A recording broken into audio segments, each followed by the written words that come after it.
Kita mulai. Biasa. Biasa. Assalamualaikum warahmatullahi wabarakatuh. Alhamdulillah wassalatu wassalamu ala Rasulillah wa ala alihi wa sahbihi wa man walah, amma ba'd. Ayyuhal ikhwa wal akhwat, al-aba wal ummahat, a'azzani wa a'azzakumullah. Saudara-saudariku yang semoga dimuliakan oleh Allah, kita bertemu kembali di malam Sabtu untuk mengkaji tafsir Jalalain karya Imam Jalaluddin Asyuti dan Jalaluddin Al-Mahalli. Ya, kita masih di surat Al-Hadid.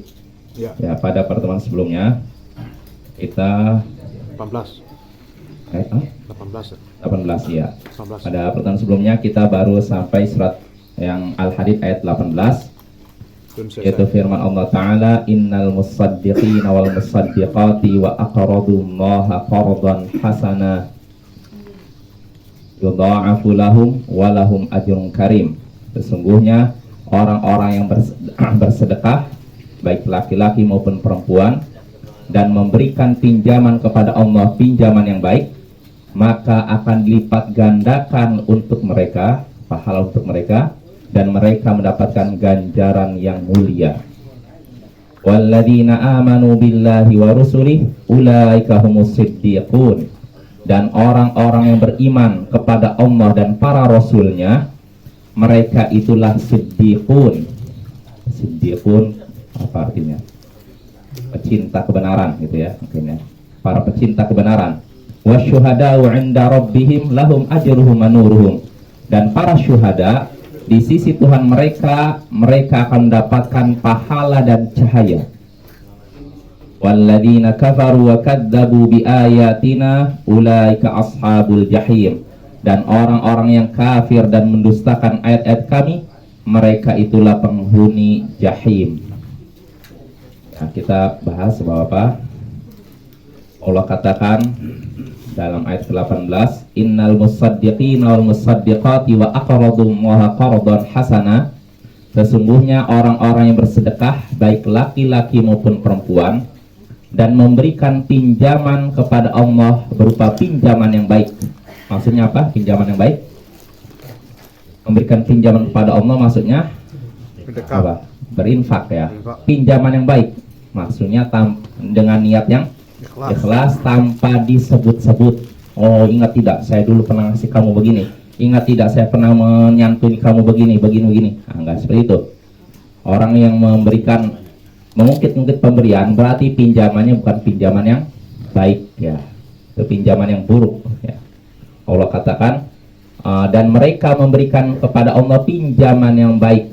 Balasannya apa? Yudha'afu lahum. Allah akan melipat gandakan apa? Niscaya akan dilipat gandakan untuk mereka. Maksudnya apa lipat gandakan? Pahala untuk mereka, walahum ajrun karim, dan mereka akan mendapatkan ganjaran yang mulia, yaitu surga. Bapak di sini, ibu-ibu perhatikan, Allah menggunakan di sini sesungguhnya orang-orang yang bersedekah, baik laki-laki maupun perempuan. Ini menunjukkan hukum asalnya perintah Allah itu untuk semua jenis ini manusia ya, laki-laki maupun perempuan, tidak dibeda-bedakan kecuali kalau ada dalil yang membedakan, mengkhususkan. Kalau ada dalil yang mengecualikan ya kita ambil, tapi kalau tidak ada yang mengecualikan maka umum. Seperti contohnya perintah di sini atau anjuran untuk bersedekah, ini bukan cuma untuk kaum pria, kaum wanita juga. Bahkan Nabi lebih menekankan dalam hadis wanita malah. Maka Nabi pernah bersabda dalam Sunan dalam Sahih Bukhari Muslim, ketika selesai salat Id, Nabi bersabda, jadi selesai salat Id itu bapak-bapak, ibu-ibu, yang sunnah memang menyediakan nasihat khusus untuk kaum wanita.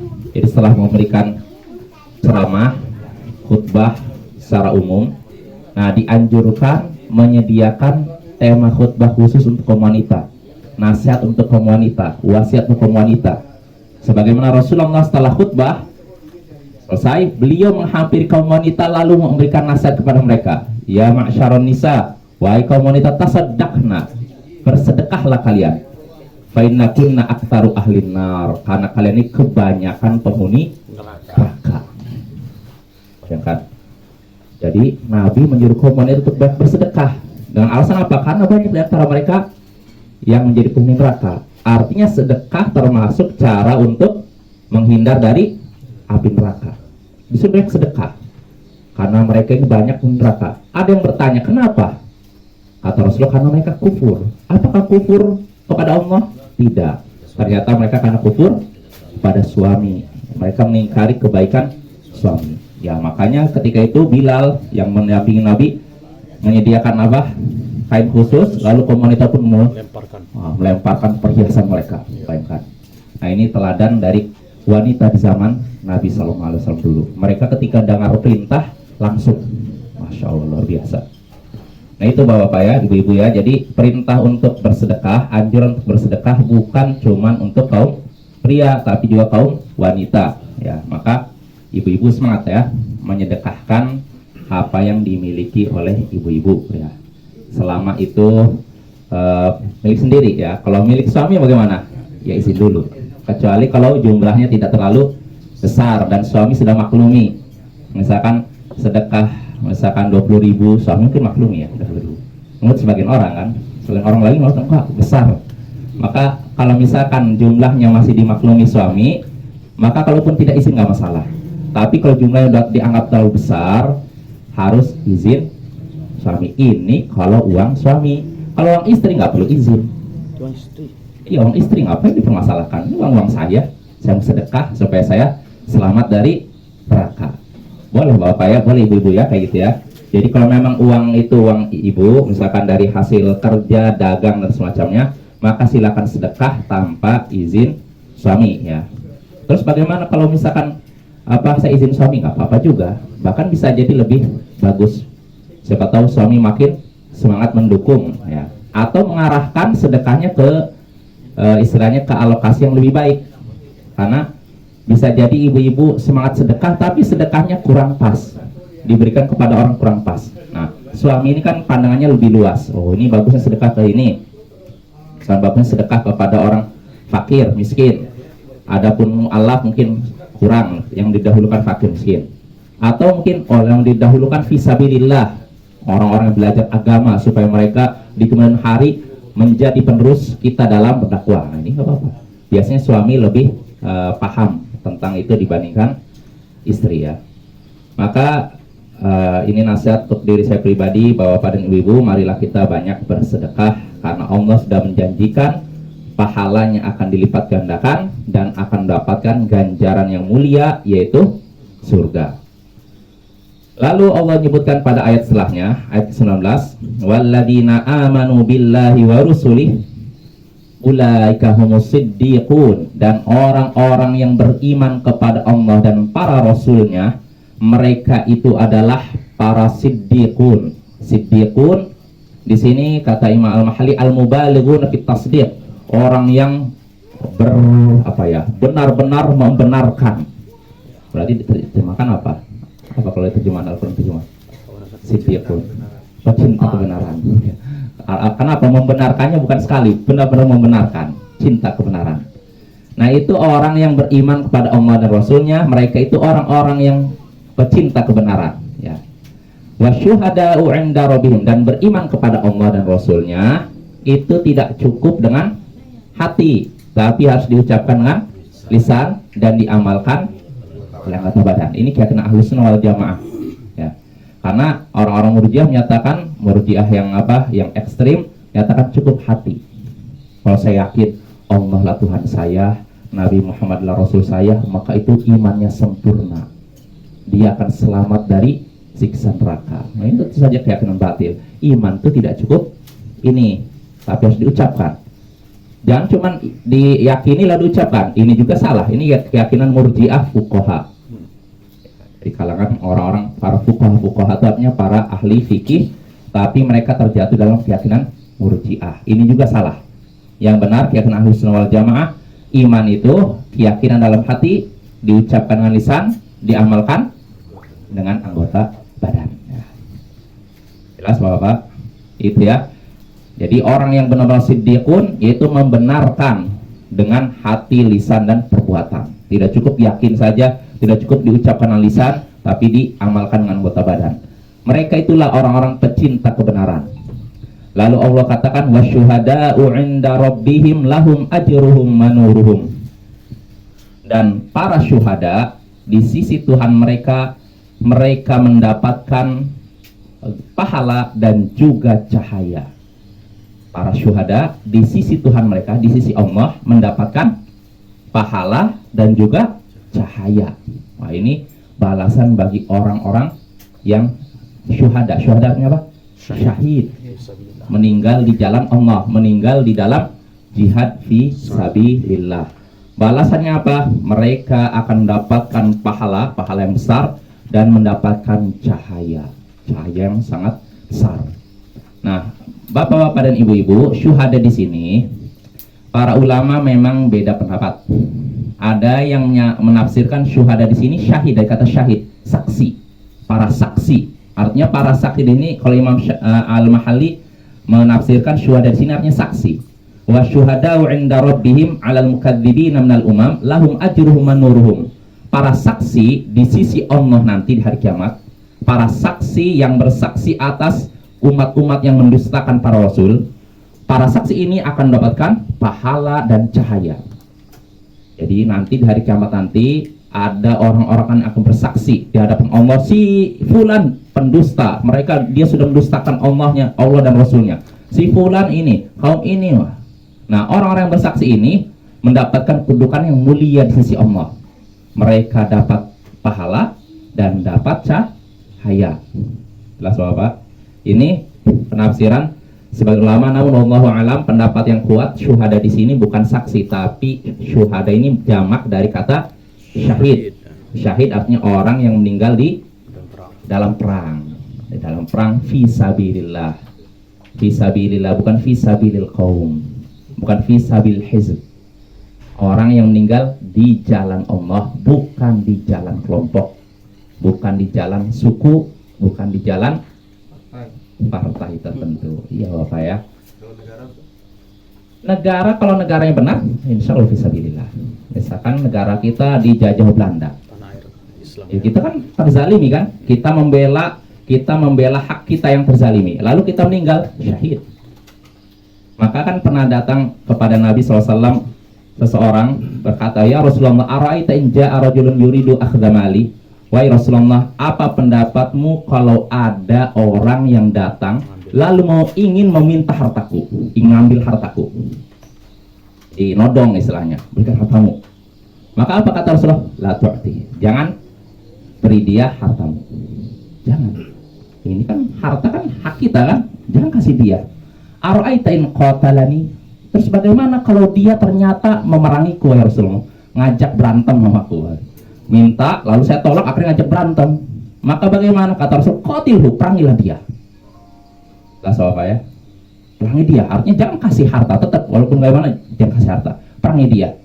Ara'aita, lalu orang ini bertanya lagi, ara'aita in qatalani, bagaimana kalau dia ternyata membunuhku? Kata Rasul, kalau dia membunuh berarti engkau syahid. Bayangkan. Terus ditanya lagi, terus bagaimana kalau ternyata aku malah yang membunuh dia? Dia ingin mengambil hartaku, aku berperang lalu kepukul misalkan, lalu meninggal misalkan. Atau dia bawa pisau lalu saya balikan pisau ketusuk ke dia, meninggal. Bagaimana kalau ternyata aku yang membunuh dia? Maka kata Rasul apa? Huwa finnar, dia di neraka. Lihatlah Bapak Ibu-ibu, orang yang membela hartanya itu dianggap syahid kalau meninggal. Membela hartanya, membela keluarganya, membela nyawanya, syahid. Nah, termasuk negara kita, kalau memang negara kita dalam posisi terzalimi, artinya memang seperti dulu kan dijajah oleh Belanda, kita nggak punya hak untuk membela. Lalu kalau misalnya kita membela negara kita meninggal, insya Allah syahid. Karena kita dalam posisi terzalimi, kecuali kalau misalkan negara kita salah, misalkan negara kita misalkan menjajah, atau misalkan melanggar hak negara lain, nah maka ini lain lagi masalahnya. Lah Bapak ya, jadi kita membela siapapun selama itu benar. Kalau salah, tidak boleh kita bela, walaupun itu ulama kita, orang yang berilmu yang paling soleh sekalipun, kalau salah apa kita bela? Enggak. Ya kalau tetap kita bela, berarti kita bukan berperang di jalan Allah, tapi di jalan orang. Yang seperti ini nggak akan dianggap syahid, Bapak ya. Maka luruskan niat. Kalau misalkan orang yang terjun di medan jihad, luruskan niat. Jangan sampai niatnya membela kelompok, membela laskar ini, membela hizib ini, membela jamaah ini, nggak boleh. Niatkan fisabilillah. Begitu juga dalam dakwah. Jangan sampai seorang niatnya dakwah supaya ngikut ustadz ini, ngikut ustadz itu. Bukan, ngikut Al-Quran dan As-Sunnah. Jelas Bapak ya. Jangan sampai kita mengikat seorang dengan orang tertentu, dengan radio tertentu atau TV tertentu. Kalau orang ini nonton TV ini berarti saudara saya. Kalau nggak nonton ini berarti bukan saudara saya. Nggak seperti itu. Bisa jadi Bapak, ada orang tertentu nggak kenal TV Sunnah misalkan, radio Sunnah, tapi akidahnya lurus. Mungkin nggak? Mungkin saja orang di tengah-tengah hutan, mungkin dia akidahnya masih lurus, cuma dia nggak pernah bergaul kali keluar, nggak kenal mana itu Ustadz Sunnah istilahnya, nggak kenal, maka dia Ahlus Sunnah walaupun dia nggak kenal. Karena memang hukum asalnya orang yang lahir di dunia ini kan dalam keadaan fitrah artinya apa? Muslim dan di atas sunnah.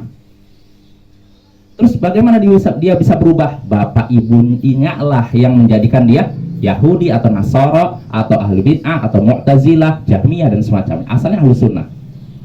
Dan tidak ada yang mengeluarkan ini kecuali udah jelas-jelas dia melakukan bid'ah yang dia lakukan dalam keadaan sadar. Kalau dia udah melakukan dalam keadaan sadar, apalagi sudah ada yang mengingatkan, nah ini bisa keluar dari Ahlus Sunnah.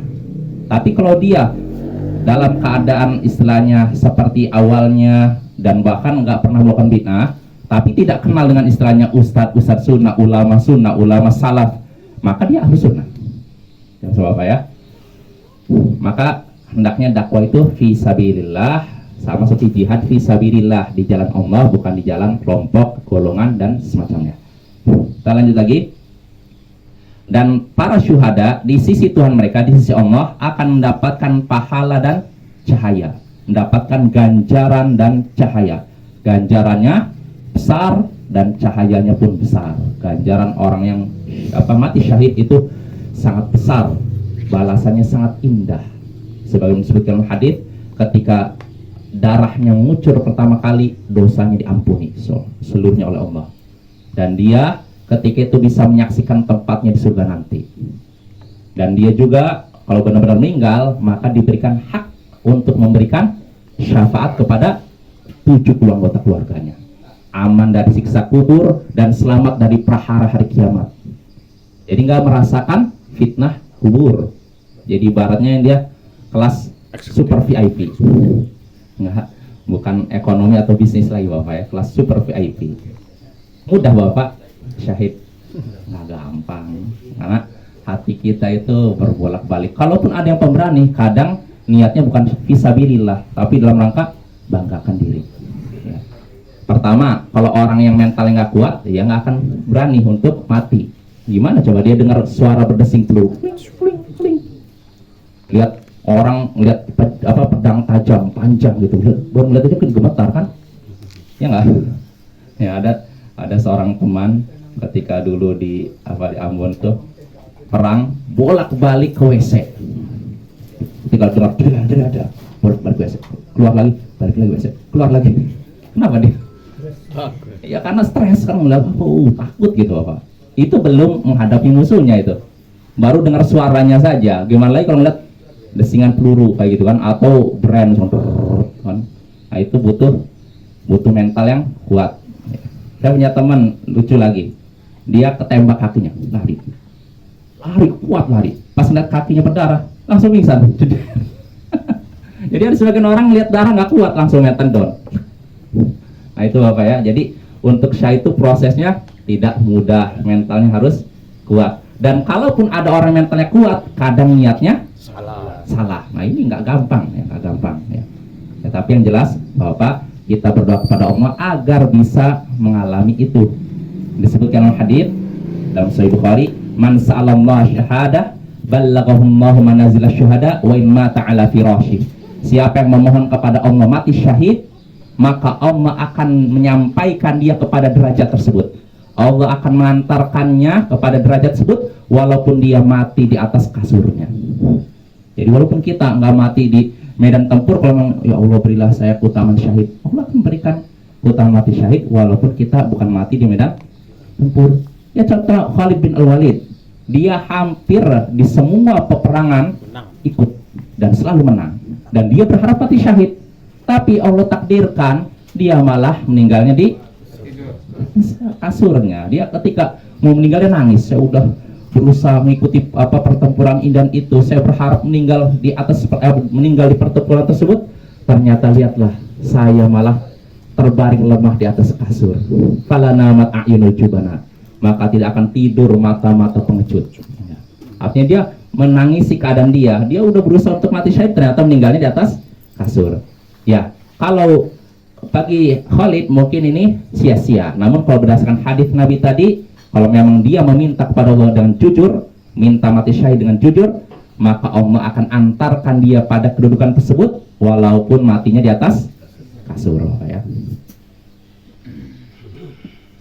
Ya itu Bapak ya, jadi memohonlah kepada Allah dan niatkan dalam hati kita ada niat untuk jihad di jalan Allah, tapi jihad yang benar-benar fisabilillah, sekali lagi, bukan fisabil hizb, bukan di jalan kelompok, bukan di jalan partai, bukan di jalan fanatisme kelompok dan semacamnya, ya. Karena dalam hadis disebutkan siapa yang meninggal dalam keadaan tidak ada dalam hatinya niat jihad, mata ala syu'batin nan nifaq, maka dia mati dalam keadaan salah satu cabang kemunafikan. Jadi minimal ada dalam diri kita, ya Allah, saya ingin sekali berjihad. Ya tentu saya lagi jihad yang benar, bukan jihad yang asal-asalan seperti jihadnya Al-Qaeda atau ISIS dan semacamnya. Itu batil Bapak ya. Itu jihad yang ngawur itu. Nah itu Bapak, itu keutamaan orang yang mati syahid. Jadi Allah katakan orang yang mati syahid akan mendapatkan ganjaran dan juga cahaya. Itu orang-orang yang mengalami atau yang orang-orang yang beruntung, orang yang beriman kepada Allah dan Rasulnya, dan orang yang syahid. Nah, lalu berikutnya Allah menyebutkan golongan berikutnya, golongan yang berbeda dengan golongan sebelumnya, golongan yang celaka.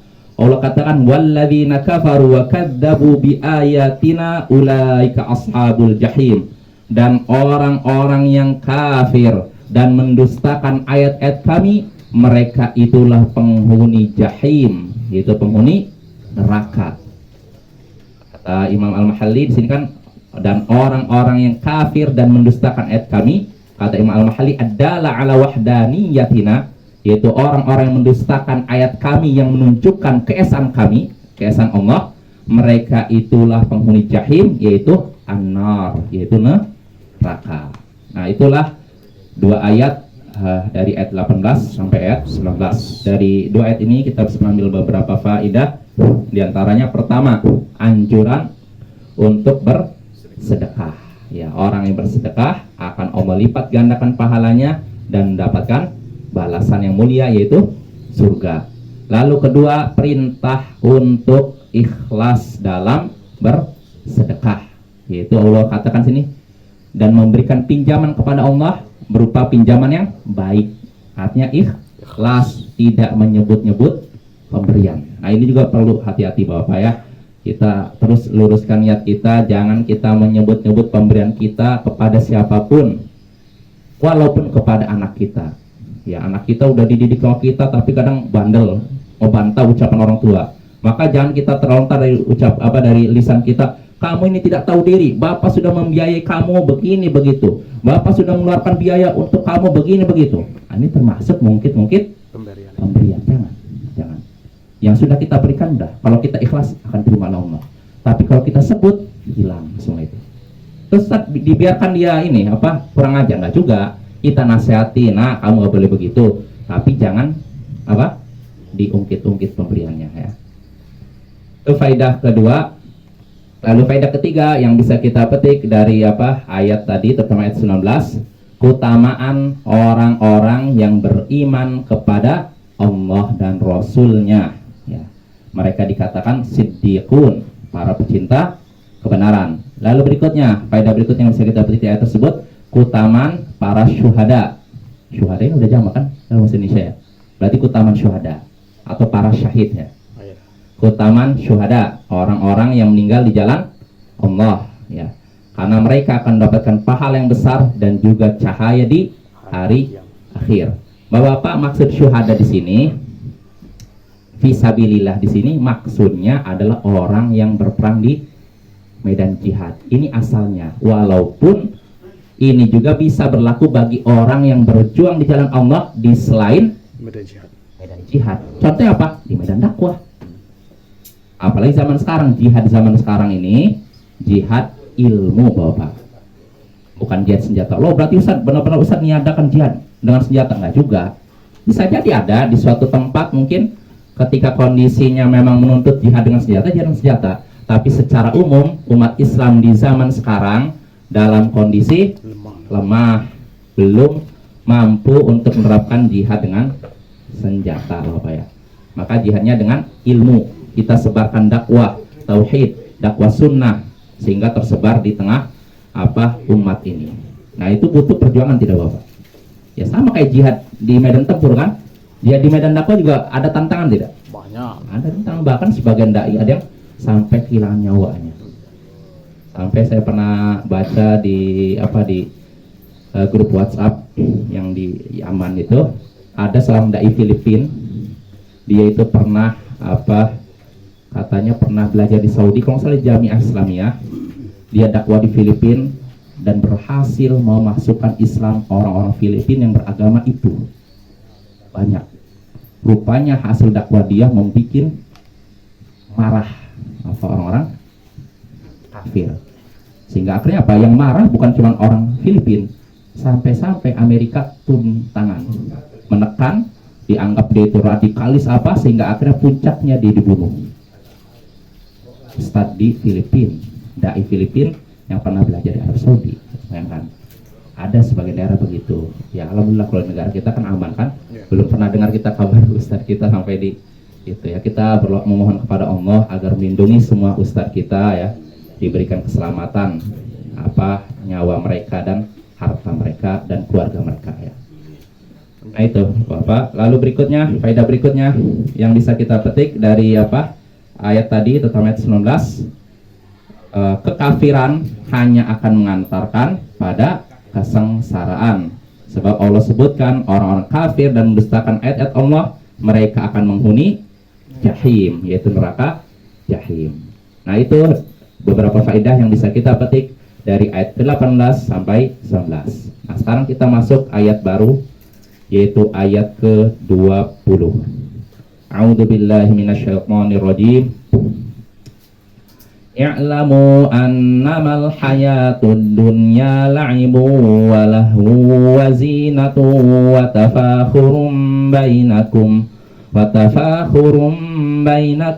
takathurun fil amwali wal aulad kamathali ghaithin a'jabal kuffara nabatuhu thumma yahiju fatarahu musfarra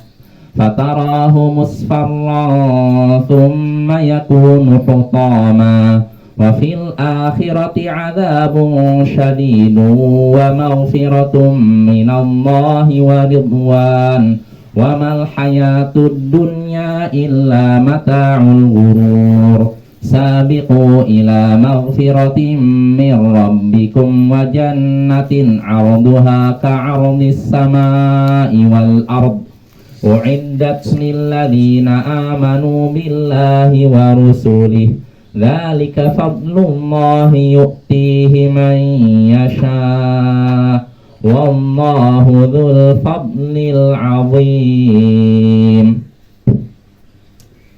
I'lamu annamal hayatud dunya la'ibu wa lahu wa zinah. Ketahuilah bahwasanya kehidupan dunia adalah main-main dan melalaikan, dan juga perhiasan, wa tafakhurum bainakum, dan saling berbangga-bangga di antara kalian, wa takatsurun fil amwali wal aulad, dan saling membanggakan dalam banyaknya harta dan anak-anak. Kamatsali ghaithin a'jabal kuffara nabatuh. Itu seperti perumpamannya seperti hujan yang tanamannya membuat kagum para petani. Tsumma yahiju fatarahu musfarra. Kemudian tanaman itu mengering dan engkau melihatnya menguning. Tsumma yakunu hutama. Lalu setelah itu tanaman itu pun rapuh, hancur. Wa fil akhirati adzabun syadid. Dan di akhirat ada siksa yang berat. Wa maghfiratum minallahi wa ridwan. Dan ada juga ampunan dari Allah dan keridhaan darinya. Wa mal hayatud dunya illa mata'ul ghurur. Dan tidaklah kehidupan dunia kecuali kesenangan yang menipu. Sabiqu ila magfiratin mir rabbikum wa jannatin 'arduha ka'ardis sama'i wal ard. Segeralah kalian kepada ampunan dari Tuhan kalian dan surga yang luasnya seluas langit dan bumi. Uiddat lil ladina amanu billahi wa rasulih, yang disediakan untuk orang-orang yang beriman kepada Allah dan para rasulnya. Dzalika fadlullahi yu'tihi man yasha. Itulah karunia Allah yang Dia berikan kepada siapa yang Dia kehendaki. Wallahu dzul fadlil azim. Dan Allah memiliki karunia yang besar. Kita bahas Bapak-bapak dan Ibu. Allah katakan sini, i'lamu annamal hayatud dunya la'ibu wa lahu wa zina. Ketahuilah bahwasanya kehidupan dunia itu main-main, permainan, melalaikan, sesuatu yang melalaikan dan perhiasan. Di sini Allah menggambarkan kehidupan dunia, memberikan sifat kepada tentang kehidupan dunia. Pertama, kehidupan dunia itu main-main. Kedua, melalaikan. Lahul itu sebenarnya ya sia-sia, lalai ya, sama aja ya. Wazina, perhiasan. Watafakhurum bainakum, dan saling berbangga-bangga di antara kalian. Watakathurun fil amwali wal aulad, dan saling membanggakan diri dalam hal banyaknya harta dan anak.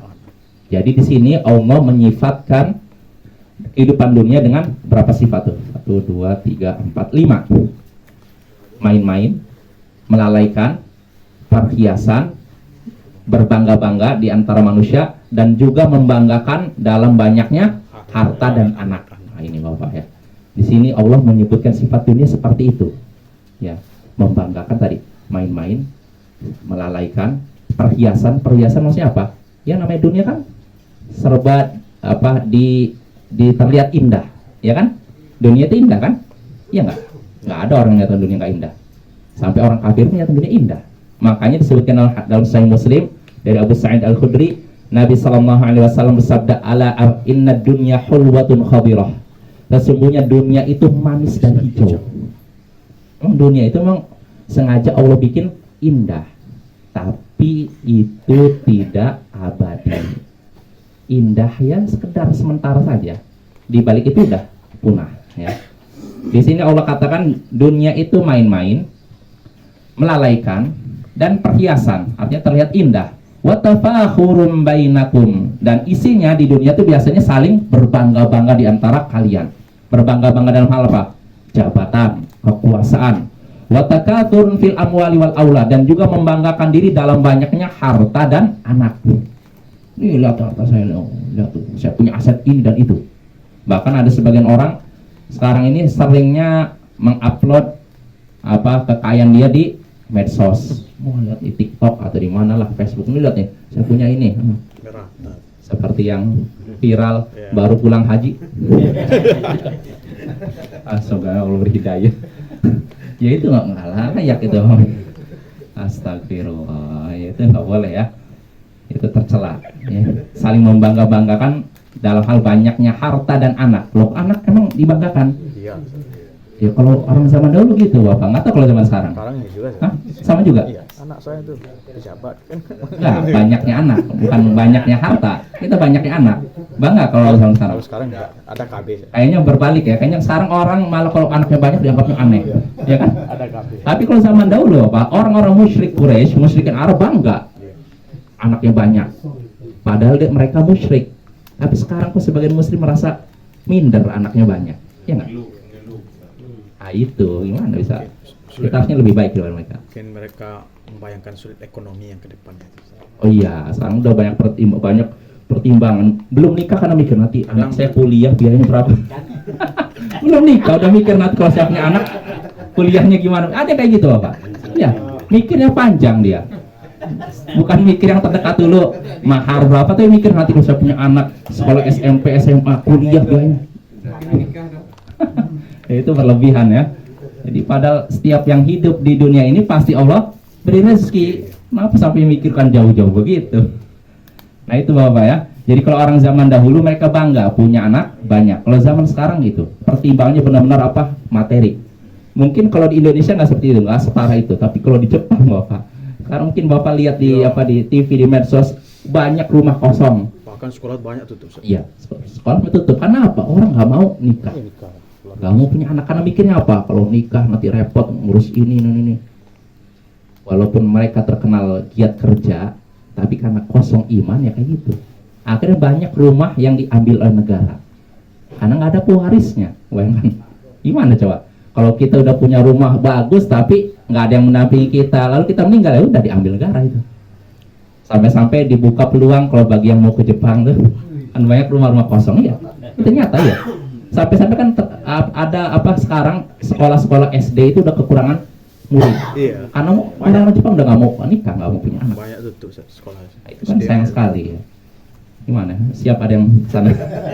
Janganlah. Selama. Yang masih bujang lah. Iya betul. Ya kalau untuk dakwah nggak masalah ya. Kalau mau sabar. Niat udah ubah. Ya niatnya dakwah ya. Tapi harus kuat ini ya, kuat iman.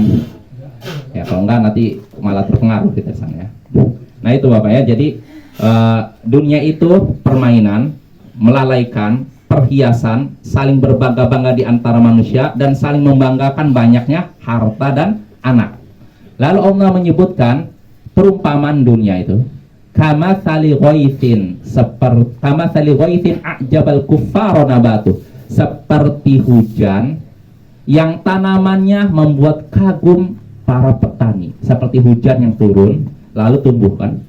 Nah, tumbuhan yang tumbuh itu membuat kagum apa para petani. Nah, itulah dunia. Nah, di sini kata Imam Al-Mahalli seperti kama salin, seperti aihiya fi ijabiha lakum wa mihlaliha kama sali ghaithin. Perumpamaan dunia dalam hal membuat kagum tapi lenyap, tapi sementara itu seperti hujan. Hujan kan membuat kagum orang kan. Kalau di Indonesia pun udah biasa hujan. Tapi kalau di Timur Tengah turun hujan, oh masya Allah. Apa itu sesuatu yang langka ya. Karena sekali hujan banjir. Tapi memang langka Bapak. Jadi kalau hujan tuh bagi mereka itu mereka kadang keluar ini apa dari rumah hujan-hujanan. Seperti dulu waktu datang orang Saudi itu ketika hujan malam hari kita enak tidur mereka malah keluar. Yang hujan gitu. Iya bagi mereka langka gitu. Nah di sini Allah katakan perumpamaan dunia itu dalam masalah membuat kita kagum dan tapi lenyap, cepat lenyap, itu seperti hujan yang membuat kagum para petani. Ketika hujan turun kan tumbuh apa? Tanaman. Ini kan membuat kagum petani. Indahnya. Nah, seperti hujan yang membuat kagum petani ininya apa? Tumbuhannya. Tapi Allah katakan setelah itu yahij, tapi setelah tumbuh ternyata tumbuhan yang tumbuh itu langsung mengering, yaibas, mengering. Fatarahu musfarron, setelah itu engkau lihat yang tadinya udah hijau mengering lalu menguning. Tsumma yakunu hutama, setelah itu langsung rapuh, hancur. Ya. Fatatan yadmahillu biryah, yaitu menjadi beberapa serpihan yang diterbangkan oleh angin. Nah, itulah perumpamaan dunia. Allah menyebutkan keadaan awal dunia dan akhir dunia yang menyakitkan. Dunia itu awalnya kelihatan indah, tapi ujungnya menyakitkan. Kasih Bapak ya. Ini Allah memberikan perumpamaan seperti turunnya hujan. Ketika pertama kali turun hujan, tumbuh tunas. Itu kan bikin indah kan? Dan senang kan? Tapi setelah itu kok jadi mengering, menguning lalu rapuh. Nah itulah dunia pada hakikatnya. Awalnya membuat senang, akhirnya menderita gitu loh. Lalu Allah katakan sini wa fil akhirati adzabun syadid, dan di akhirat itu tadi dunia ya. Di dunia itu awalnya menyenangkan, akhirnya menyedihkan. Wa fil akhirati adzabun syadid, dan di akhirat ada siksa yang pedih. Bagi siapa? Di sini kata Imam Al-Mahalli, man athara 'alaiha dunya, bagi orang yang lebih mendahulukan dunia daripada akhirat. Nah, orang yang lebih mendahulukan dunia daripada akhirat akan mendapatkan siksa yang pedih. Terus itu saja, di akhirat cuma ada siksa pedih? Tidak. Wa maghfiratun minallahi wa ridwan, dan ada juga ampunan dan keridhaan dari Allah. Bagi siapa? Liman lam yu'thir 'alaiha dunya, yaitu bagi orang yang tidak mendahulukan dunia daripada akhirat. Artinya akhirat dia dahulukan daripada dunia. Orang seperti ini dapat apa? Ampunan dan keridhaan Allah. Tapi kalau orang yang lebih mendahulukan dunia daripada akhirat, apa balasannya? Siksa yang pedih. Wa mal hayatud dunya illa mata'ul ghurur, dan tidaklah kehidupan dunia itu kecuali kesenangan yang menipu. Maksudnya kehidupan dunia di sini at-tamattu' fiha, bersenang-senang di dunia itu kesenangan yang menipu. Nah, Bapak, itulah hakikat dunia. Maka gunakanlah dunia untuk mencari akhirat. Oh, tadi yang kelewat Bapak, yang setelah saling berbangga-bangga di antara kalian, terus apa, membanggakan banyaknya harta dan anak. Maksudnya itu apa? Al-ishtighalu fiha, menyibukkan diri dalam hal itu. Jadi kalau kita udah sibuk dengan ngurus harta dan anak sampai lupa akhirat, maka itulah. Ya. Lalu di sini kata Imam Al-Mahalli, harusnya tadi baca, lewat ya. Ada di situ, harusnya ingat. Wa amma ta'at wa ma yu'inu 'alaiha fa min umuril akhirah. Adapun ketaatan dan segala perkara yang menolong kita untuk taat kepada Allah, maka itu bukan termasuk urusan dunia, tapi urusan akhirat. Artinya bahwa Pak, dunia itu asalnya tercela, terlaknat. Sebagaimana disebutkan Sunan Tirmidzi dari Abu Hurairah, Nabi SAW sabda, ala inna dunya mal'unah, mal'unun ma fiha illa dzikrullah wa mawalah wa aliman muta'alliman. Ketahuilah, dunia itu terlaknat, dikutuk, dan terlaknat segala yang ada di dunia. Semuanya. Apa yang ada di dunia? Semuanya terlaknat, kecuali zikir kepada Allah dan segala sesuatu yang membuat kita ingat kepada Allah, dan juga orang yang alim dan muta'allim, orang yang ajar dan belajar. Maka Bapak, dengan kita belajar ini terhindar dari laknat Allah. Maka kalau kita nggak ingin terlaknat di dunia ini, pertama zikrullah, ingat Allah, dan melakukan sesuatu yang buat kita ingat Allah. Apa yang sesuatu yang membuat kita ingat Allah? Belajar diantaranya. Dengan inilah kita hindar dari laknat Allah. Ya mungkin ini dulu Bapak ya. Maksudnya udah habis kan? Insya Allah pada pertemuan berikutnya kita lanjutkan pembahasan ayat ke berapa tadi? 21 ya. Ya, subhanakallahumma bihamdik, asyhadu an la ilaha illa anta, astaghfiruka wa atubu ilaik. Assalamualaikum warahmatullahi wabarakatuh. Waalaikumsalam.